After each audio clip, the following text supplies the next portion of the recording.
Okay, so we are going to start here with Chapter 5. Up until this point, we've been working and been solely focused on service industry businesses, and we're going to make that switch to merchandising operations, so businesses that actually sell goods to customers. One thing to note is that the Chapter 5 video will be in 2 parts. So this is the first part, and then we will go on to the second part in another video. I split it because it's going to be like a half an hour long for each video. So instead of making y'all watch like an hour-long shot, we're going to do it in 2 parts. So our learning objectives for Chapter 5 include describing the merchandising operations and the 2 types of merchandise inventory systems, account for the purchase of merchandise inventory using a perpetual inventory system, and account for the sale of merchandise utilizing a perpetual inventory system. Additionally, we have adjust and close the accounts for a merchandising business, prepare the merchandiser's financial statements, including the income statement, statement of owner's equity, and balance sheet, and use the gross profit percentage to evaluate a business's performance. Additionally, we do have 3 appendix sections in this chapter. So the first one focuses on accounting for multiple performance obligations using a perpetual inventory system, accounting for the purchase and sale of merchandise using a periodic inventory system, and accounting for the sale of merchandise inventory using a perpetual inventory system and gross method. Just as a reminder, we don't usually cover the appendix information within the content of the course, so all of that information would be considered supplemental, and it would just be there to further your accounting knowledge. It will not be tested. So we're going to start with our first learning objective, which is describing the merchandising operations and the 2 types of merchandise inventory systems. So what are considered merchandise operations? Within merchandise operations, we have a couple of different players at hand. So we have the merchandiser, who is the business that sells the merchandise or goods to customers. So this would be places like Nike or Adidas, American Eagle. Those types of stores would be considered merchandisers. And they hold what is considered merchandise inventory. Then we have a wholesaler, and the wholesaler will buy the goods from a manufacturer and then sell them to retailers. So we most commonly know wholesalers for places like Sam's Club or Costco. Those are considered wholesalers as well. And then we have the retailers, and retailers buy merchandise from manufacturers or a wholesaler, and then they sell the goods to customers. Retailers would be places like Target or Walmart. Amazon would also be considered a retailer. All of those are different types of retailers. Then as we move through the operation cycle of a merchandising business, this is kind of the flow that it takes. So it's a pretty simple flow here. So the cycle begins when the company purchases the inventory from either an individual or a business. We call this the vendor. So it's the person who they're getting the inventory from. Then they sell the inventory to the customer, and then they collect the cash from the customer. So it looks like this graphically. So it's just a simple circular flow here. We purchase the inventory gets sold, and we get the cash from that, and we just go through this cycle over and over and over again. Some of the biggest differences that we will notice with a merchandising business as opposed to a service business will be a couple of new accounts that we're going to introduce. And the first one is going to be cost of goods sold. So it does just what the name says, so it's the cost that we paid as the business for the inventory that we sold. We call this cost of goods sold, or COGS for short. And then we will have gross profit, which is the net sales revenue minus the cost of goods sold, and that goes up at the top of our income statement. So our income statement will still list the revenue, but then it will also list cost of goods sold up at the top, and then it will give kind of that in-between total, and we call that our gross profit. We then have operating expenses, and these are expenses that are other than cost of goods sold. So some examples here could be like your rent expense, or rent expense or advertising expense. Those would be considered operating expenses, whereas the cost of our inventory will be accounted for in our cost of goods sold. So here we can see an example of the income statement for both a service company and a merchandising company, and this shows a really great example of these two right next to each other, so we can really clearly see the differences. So on the left-hand side, we see the service company income statement, and this is the same income statement that we have been looking at in chapters 1, 2, 3, and 4. And then on the right-hand side, we see the income statement for the merchandising company, and we see those changes that we discussed. So we have a cost of goods sold right underneath our sales revenue, and then we have that in-between kind of total area of gross profit. So we take our sales revenue, we subtract our cost of goods sold, and it gives us our gross profit.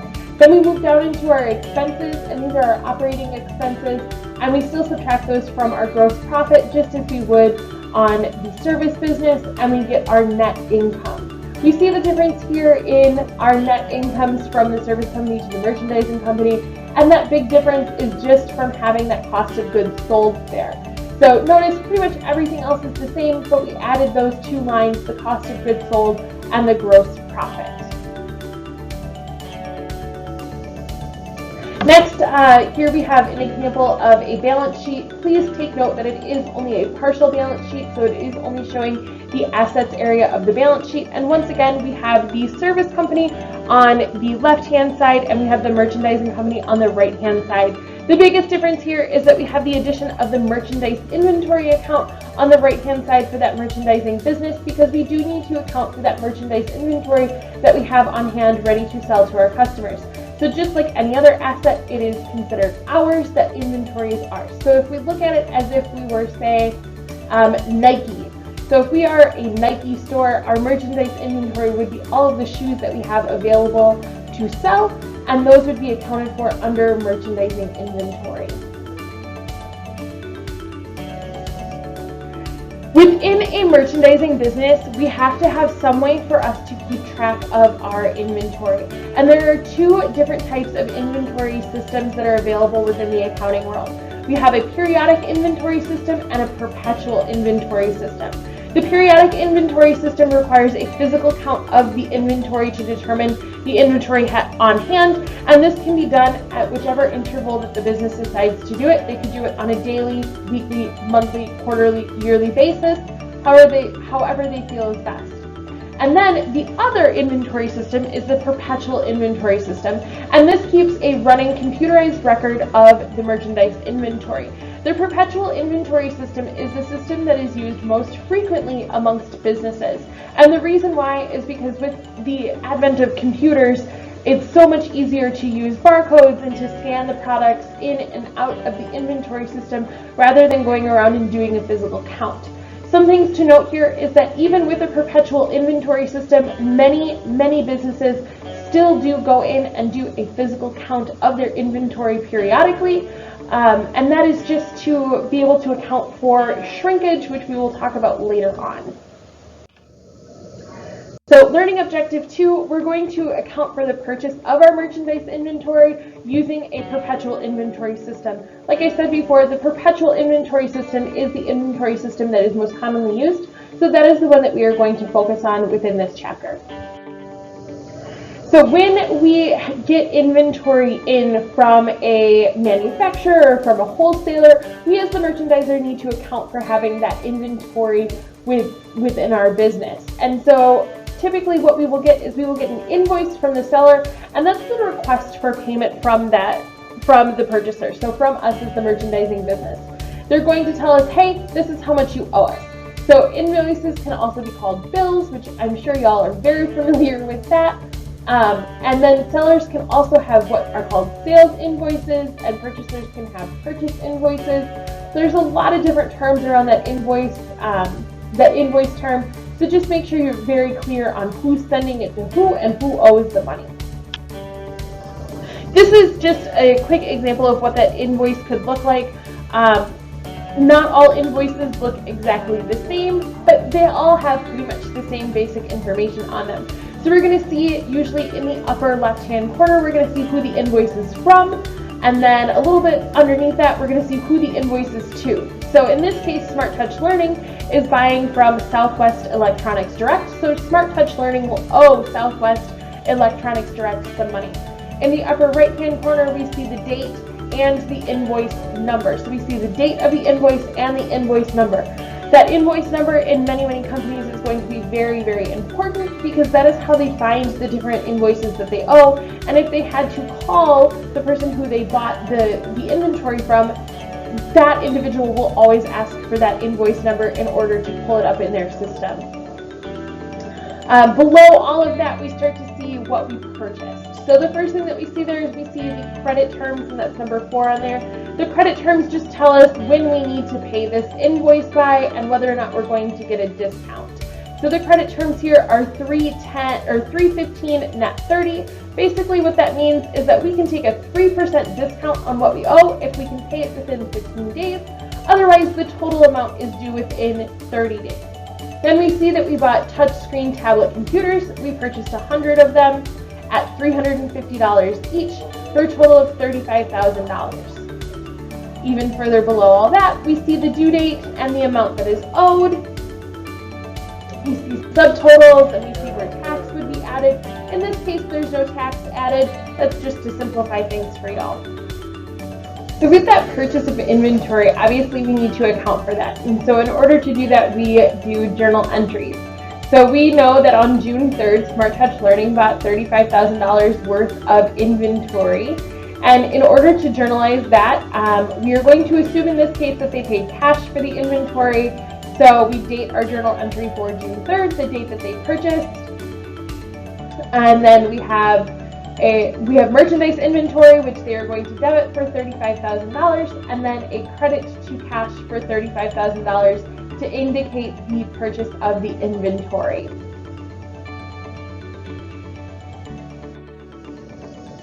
Now let's change it up here a little bit, and let's assume that instead of paying cash, they decided that they were going to buy it on account, which basically means they said to Southwest Technologies, hey, we can't pay you this right now, but we're going to pay it to you later, which Southwest Technologies was like, that's totally cool, man. Pay us when you can. So then on June 3rd, we still have that debit to merchandise inventory of $35,000, and then a credit to accounts payable, which just tells us like, hey, we need to pay this at a later date. The next thing we're going to talk a little bit about here are purchase discounts. So oftentimes what individuals will do is they will offer a discount as an incentive to pay the payment early on the inventory that is purchased. So they use what are called credit terms. So they're going to say, hey, you have 30 days to pay this invoice, but if you could pay it sooner, that would be great, and we're going to give you a little bit of a kickback on that. So the example that's given here are the payment terms of $315 net 30. And as you can see here, those are indicated by 3/15, comma, N/30. And that simply means a 3% discount if paid within 15 days of the invoice. Otherwise, the full amount is due within 30 days. And we can see many different payment terms or credit terms listed. So in this case, it was $315 net 30. We could have $210 net 15, or $210 net 30, or $110 net 30. It all just depends on what the seller wants to charge as their, or give as their discount. And that doesn't mean that they have to give a discount, but some of them do. So in order to account for that discount that was given, in this case we did have a $315 net 30 for our credit terms. This is how we would account for this with this journal entry. So we're going to go ahead and pay this invoice, and we're going to pay it on June 15th within those 15 days. So we're going to debit accounts payable for $35,000, and then we're going to see a credit to cash for $33,950, and that is less that 3% discount. That 3% discount, though, we still need to account for that, and so we're going to take that out of merchandise inventory. So merchandise inventory also gets a credit, but their credit is of $1,050, which is 3% of $35,000. This shows that purchase discount utilizing T accounts, just for a little bit of a clearer visual here. So again, we see that the merchandise inventory was purchased on June 3rd for $35,000, and then on June 15th we made the payment. And so we see where that discount comes into play and the reduction of the merchandise inventory in the amount of that discount. Now we're going to assume that Smart Touch Learning did not pay their invoice within the first 15 days, so they didn't meet the credit terms. but it is still due within 30 days. So we see that they paid their invoice on June 24th, and in this case it's just going to be a debit to accounts payable for $35,000 and a credit to cash for $35,000 to pay that invoice after the discount period. We then have purchase returns and allowances. So a purchase return would exist if we needed to return merchandise for whatever reason, whether it is defective or damaged, or we just can't use it for some other reason. And then we also have purchase allowances, which also come into play if we receive inventory that is defective or damaged, but we're not actually going to return it to the seller. So if we have a return, this is how that journal entry would look. So basically we're just saying, okay, we're going to return these 20 tablets because they were damaged in some way, and then the place where we purchased them from is going to give us a credit for that amount of money. So we see a debit to accounts payable, so that reduces the amount that we owe by $7,000. And then we also need to reduce our merchandise inventory, so we credit that for that $7,000, and that's our 20 tablets at $350 each. We see here a really great example of all of the transactions that would happen during a return or an allowance. So we see that on June 10th, Smart Touch Learning purchased 15 tablets on account with credit terms of $315 net 30, so a 3% discount if they pay within 15 days. Otherwise, the net amount due at 30 days at a cost of $5,250. 5 of those tablets had to be returned, so on June 15th we see that return for the amount of $1,750, and then the payment was made on June 20th, so that was within that 15-day window, so they're going to take that 3% discount as well. And so we see all of these transactions that happened with this return. So we see the first transaction, which was where they purchased the inventory. The second transaction is recorded here for the return. So it is a debit to accounts payable and a credit to merchandise inventory. And then we see the payment of that invoice. So they are debiting accounts payable for the amount that's left after the return. And then there's a credit to cash to pay it and a credit to merchandise inventory to acknowledge the 3% discount that they received. The next piece of information that we have to look at when dealing with inventory are the transportation costs. So oftentimes the transportation costs are pushed onto the buyer. Just like if you were to go to a website and purchase some goods, you're going to most likely have to pay shipping. And the same thing is true for our retailers and for our warehouses that sell these goods. They typically have to pay for the shipping cost of the freight that's coming to them so they can have those items for sale. So in this case, there are purchase agreements that are there, and we have 2 different types of shipping that have to pay, that we have to look at. So we have to look at FOB shipping point, which means that the buyer takes ownership. So the person who's purchasing the goods takes ownership of those goods as soon as they leave the seller's place of business. So as soon as they go on the truck and start going down the road, the buyer, so like Target, for example, would own those goods, and then they will typically pay for the freight for that. So like Target will pay for the shipping of, let's say, Tide laundry detergent once it leaves the manufacturer. Target then owns that, and they're going to pay for the shipping of that.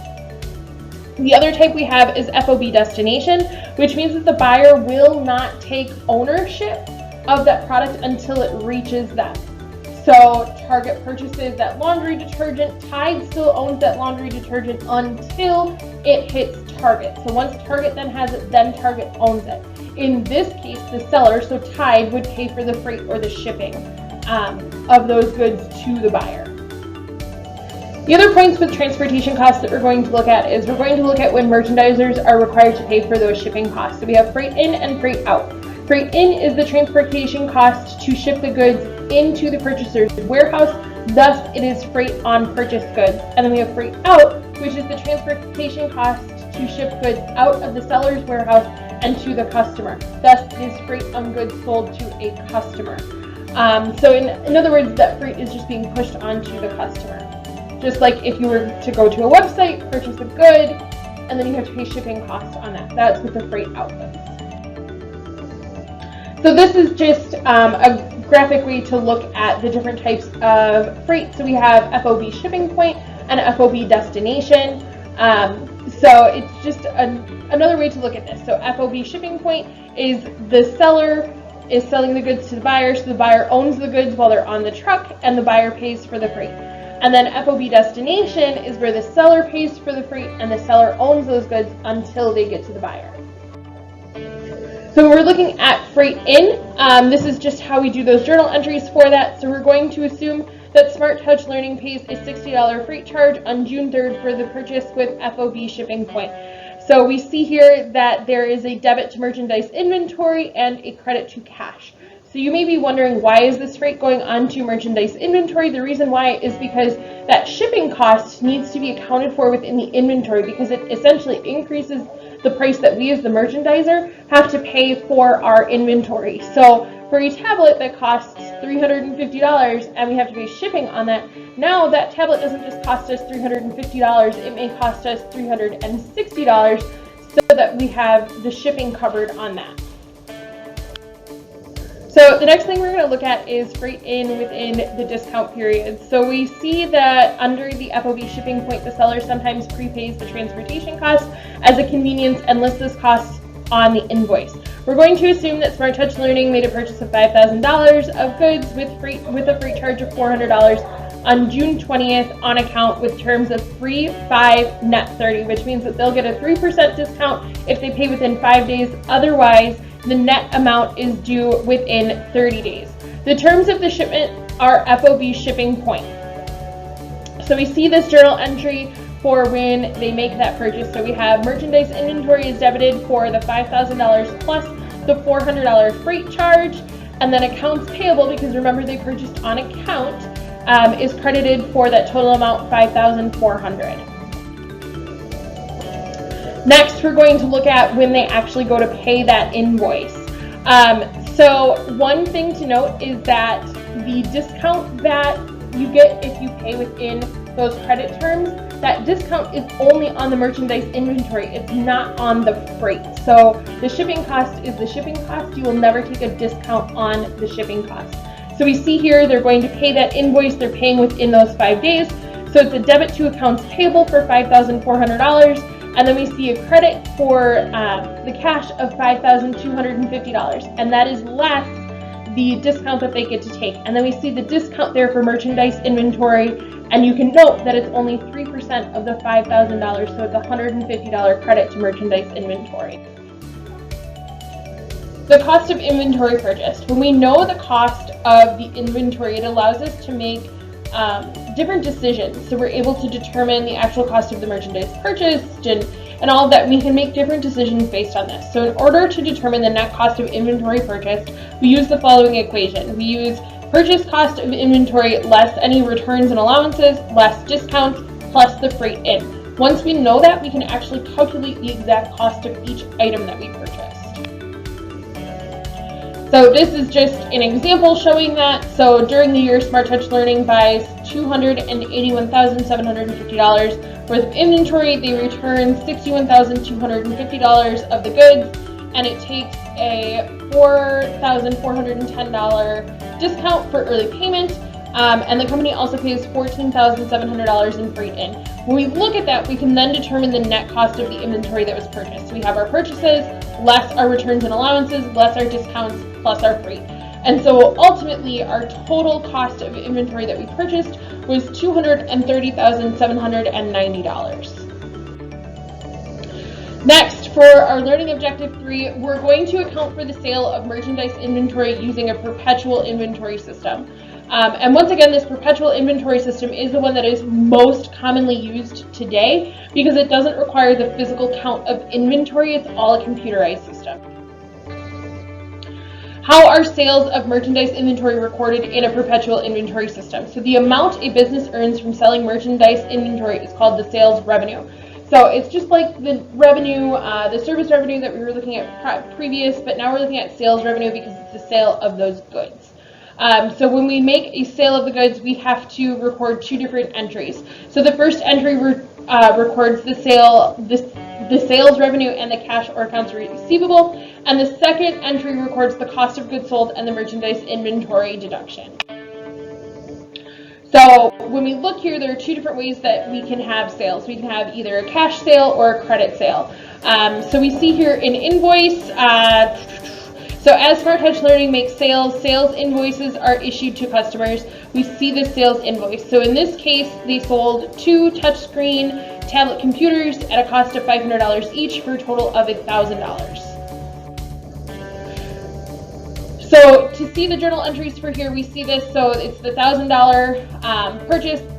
The individual paid cash for these, and the cost of those tablets to us was $700. So we see here that cash was debited for $1,000 because we received $1,000 for those tablets. Sales revenue increased to $1,000 as a credit. And then our next journal entry shows the reduction in our merchandise inventory and the increase in our cost of goods sold because we have sold those goods. Hence the name cost of goods sold. We also refer to cost of goods sold as COGS, C-O-G-S. It's just the letters, it's an acronym there. And we see that here by a debit to cost of goods sold and a credit to merchandise inventory. So sales on account. So when we sell something on account, the journal entries look very similar. The biggest difference here is that instead of debiting cash for the sale, we're going to debit accounts receivable because we're going to receive that money at some point in the future. So in this case, Smart Touch Learning sold 5 tablets at $500 each, making a total of $2,500 on the sale, with a cost to us of $1,750. So we see the journal entries here, the debit to accounts receivable, the credit to sales revenue, and then the debit to cost of goods sold, and the credit to merchandise inventory. So sales discounts can happen too. So just like we have purchase discounts, we also have sales discounts. And those sales discounts look very similar. They look slightly different, but they look very, very similar. So, and they operate essentially the same way. We can still give credit terms to our customers and offer sales discounts, or we can just have periodic sales, just like you would see in a normal store. Like if you walk into Target, you might find items that are on sale. So we still have to record those in a way, and so we're going to go through how those journal entries would look as well. It also states here that the new revenue recognition standards require that sales be reported at the net amount or the amount of the sale less any sales discount. So we're still going to see that we're going to record it at the normal sale amount, and then we're going to subtract any of the sales discounts. So on June 21st, Smart Touch Learning sold 10 tablets for $500 each on account with terms of 210 net 30. So a 2% discount if the invoice is paid within 10 days or the net amount due within 30 days. The goods cost us $3,500. When we record the sale with a sales discount, we're going to record that as if they have already paid us, and we're going to record it with the sale amount. The reason why is because we would rather understate our revenue than overstate our revenue. So if they do not pay us within the discount terms, then we can go back and make that adjustment, but we're going to record it as if they're taking that discount so that we're not overstating our revenue, which would be a really, really bad thing. People get very mad when you overstate your revenue. Lawsuits, all kinds of fun stuff. Just ask the guys down at Enron. It's a problem. So we see here the two journal entries for this sale. We have a debit to accounts receivable for $4,900. Remember, 10 tablets, $500 each. And then we see the credit to sales revenue. And notice that we took that 2% discount. So 2% of $5,000 is $100. So we took $5,000 minus $100, and that's how we got the $4,900. Then we see the journal entry to record it as cost of goods sold and merchandise inventory. So cost of goods sold is a debit for $3,500 and merchandise inventory is a credit for $3,500. Next, we're going to look at as if they did pay us within our credit terms. So when they paid us within our credit terms, it's a simple transaction. It's a debit to cash for $4,900 to increase our cash, and a credit to accounts receivable for $4,900 as well. Now we're going to assume that they did not pay within our credit terms, so they're going to forfeit that sales discount. When we see that forfeit of the sales discount, this is how those journal entries would look. So it's a debit to cash for the full amount of the invoice, which was $5,000, and then a credit to accounts receivable for the $4,900 because that's what we initially reported it as, and then we have a new account here, sales discounts forfeited, as a credit for $100, so we're making sure we're accounting for that $100 credit that they did not take. Sales returns and allowances. Again, these work very similar to the purchase returns and allowances, except for the fact that we are going to estimate our sales returns. And we do this once again so that we have an understanding, and oftentimes we'll go based off of historical data and we utilize kind of a percentage method, and so we estimate these sales returns. So under the new revenue recognition standards, we have to estimate what our returns are going to be and what we're eventually going to realize. We can always go back and we can make adjustments to those if needed, like let's say we don't have as many returns as we thought that we initially would, that type of thing. But we do this just so that we're not, once again, overstating our revenue, which is a bad idea. Again, talk to the guys at Enron about that. It's a bad idea. So in order to estimate our sales returns, we're going to look at it this way. So Smart Touch Learning had sales of $1 million and the cost of goods sold was $600,000 for the period. Smart Touch Learning estimates that approximately 4% of the merchandise sold will be returned. They come to this information based on historical data. So they can look at prior year sales, they can look at industry standards and that type of thing, and they can estimate what their returns for a period are going to be, whether it's for a year or a month or a quarter or whatever their period is. They can estimate what their returns would be for that time period. So we see 2 journal entries recorded to estimate those returns that we're going to have. So we see here that it's going to be a debit to sales revenue and a credit to refunds payable. So we're reducing our sales revenue and we're increasing a payable in order to estimate those refunds that we're going to have to issue throughout the year. The next journal entry is estimated returns on inventory is a debit for $24,000. Again, we're using that 4% number and we're taking that from the million and we're taking that from the 600,000, and then a credit to cost of goods sold for 24,000 as well. Then when we actually have a return of inventory, this is the way that these journal entries would look. So on January 20th of 2020, a customer returned merchandise purchased with cash with a sales price of $2,000. The cost of the goods was $800. So we see here, refunds payable is a debit for $2,000, a credit to cash for $2,000 as well, and then merchandise inventory is debited for $800 and a credit to estimated returns inventory for $800 as well.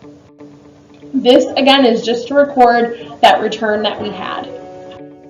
So next we have sales allowance. On January 28th of 2020, Smart Touch Learning grants a $100 sales allowance for goods damaged in transit. The goods were sold on account and remain unpaid. The biggest difference here is between a return and an allowance. The return means that the merchandise is returned to Smart Touch Learning, whereas the allowance says, hey, we know something wasn't right, but why don't you just go ahead and keep that? Maybe it's usable, maybe you can sell it at a discount to your customers, but we don't need to have it back. So we see the journal entry here for that allowance. So it is a debit to refunds payable and a credit to accounts receivable, because remember, they haven't paid us yet for these goods. So that's it. That's how we grant the sales allowance. So it still goes into refunds, but we're not taking any of the goods back, so we don't really have to mess with inventory. So last thing with this learning objective is we're going to look at transportation cost freight out. So Smart Touch Learning paid $30 to ship goods to a customer on June 21st. So we have a debit to delivery expense, which is just an expense of the business, and a credit to cash because they paid that freight bill. And please remember that freight out is a delivery expense to the seller. So Smart Touch Learning is required to pay that. If it were freight in, the customer would pay that.